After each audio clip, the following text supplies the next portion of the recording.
This is Sephiroth Masamune from Final Fantasy VII. But would Sephiroth's sword actually work for combat? Let's find out. Sephiroth's sword is one of the few in Final Fantasy that's actually based off of a historical sword from Japan called an Odachi or a Nodachi. So for this test, I got an actual replica of Sephiroth Masamune that's more to a true size of an Odachi. And then I got a lot longer Odachi so that we can test out some of the stuff with his longer blade. Having such a long sword in combat actually could be a benefit, but then there's a couple of downsides too. Having a long blade would be nice to keep people away, and if you're in a war scenario, you could easily swing around and stop the incoming attacks. For close quarter combat, that's when this sword would be a lot more ineffective because you get up close and then this sword right here is not going to have enough leverage to come around unless you're really tall or you have really long arms to get in and strike down like Sephiroth would. Checking out some things with the longer blade, this 67-inch Odachi, it's not that much of an issue to draw, and you can still actually resheath the sword if you get enough practice. As for drawing, you have to do the same methods you would with a katana, but just a little bit more extended with your arm. So coming out and striking with this long blade wouldn't be a problem like Sephiroth's sword. There's a couple of different ways you could sheath this too. You can put the sheath on the ground, come all the way back, and then pull back the Odachi. Or you could just have it out here on the side and try to stretch your arm all the way out till the tip of the sword gets in and pull it back into the sheath. So for sheathing and drawing this long of a blade, it wouldn't really be that much of a problem as long as you practice enough with it. Doing all your regular strikes with an Odachi wouldn't be really a problem unless you're trying to go straight down like this. You got to be mindful of where the tip of your sword is going so that you don't hit the ground. Also, when you're doing these upper strikes, you have to also look out so that you don't hit the sword on the floor as well. As for Sephiroth's famous stance and moves, I think that this right here that he does a lot in Advent Children and the remakes is actually a really good stance to have with an Odachi because you can counter somebody's blade this way or the other way. And then after, you can still do a really wide sweep, switch sides, and do the same thing on the other side. Another great thing with Sephiroth's stance is that you can swing and keep on striking around you so that it could keep the enemies at bay. This move is actually famous in HEMA, and also with such a long Odachi or sword, it would easily keep people away from you while still using all that force. That move would be really effective at keeping people away because it's so long of a blade, and that sweeping motion would be really devastating if it caught somebody or even hit their weapon. Also, from this stance, you could easily come down and strike up with a thrust. Even when you do the cross here, it could actually give you some nice leverage to strike up or move somebody's weapon out of the way and come down with your own.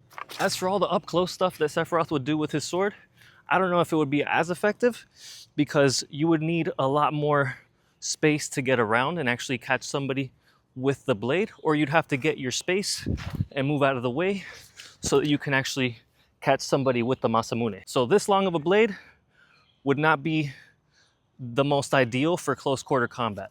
You can still use it for sure in fighting, but you'd have to be really careful if somebody was to get up close. You're not going to be in a good spot if they get up too close with this long of a sword. But then if you look at the shorter Odachi or true size of an Odachi, this close quarters would still not be as bad. You could still get around and do your maneuvers compared to having such a long blade where you're really going to struggle to move your arms around and all of that in close quarters. Sephiroth does one-hand the Odachi, and I think that that could be possible, but it wouldn't be ideal. You definitely do want to have two hands on your sword at most of the time so that you can be a lot more effective for up close or ranged attacks. Also, because the handle is not that long, you definitely want to have two hands on here to give you more leverage and be able to maneuver Sephiroth's sword a lot faster. A downward strike, an uppercut, or any of these strikes with an Odachi could be really devastating if they caught you with the attack. Even if you're blocking it, the amount of blade that's coming at you would really damage your weapon or it could easily move it out of the way so that the Odachi can come in and still catch you. As for thrusting with an Odachi, it would not be a problem. It would actually be really good because of the curve. You could still catch some really nice angles and go over or come up from underneath. As for Sephiroth's famous move, holding Cloud up with the Masamune, I don't think that would really be feasible unless the blade was made out of something really strong and you had superhuman strength to lift Cloud up with his Buster Sword. So the way Sephiroth fights with all of his quick strikes, upper strikes, and downward slashes, you'd have to be really strong to wield it that fast. And with the amount of blade that he's using, it'd be pretty tough. Defending with the Masamune would not be a problem as well. You could easily maneuver the sword to move around the opponent's weapon or have enough leverage to move theirs out of the way and come in with your own strike. Looking at the Masamune's guard, it would be no different than an actual Odachi or Katana's guard. So this is actually not going to stop you from doing anything that a regular Odachi or Katana would be able to do. His guard is actually pretty nice because it covers a little bit higher up right here on your thumb, and it comes out a little bit longer here for where your finger would be. Also, hand positioning and switching your stances would be very necessary if you want to be really effective at wielding this long of a blade. So as for fighting a crowd of people with an Odachi, I think it could actually be really effective because of the distance you would have against you and the other opponents. As long as you're keeping your distance and using the blade effectively, this would actually be a great weapon for combat in a one-on-one or even a war scenario. For effectiveness, I think Sephiroth's Masamune or an Odachi would be a great weapon to have in the battlefield or even for a one-on-one. So what do you think? Is Sephiroth's Masamune a good sword, or would you use a different Final Fantasy sword? Let me know if you want me to cover a different weapon in my next video.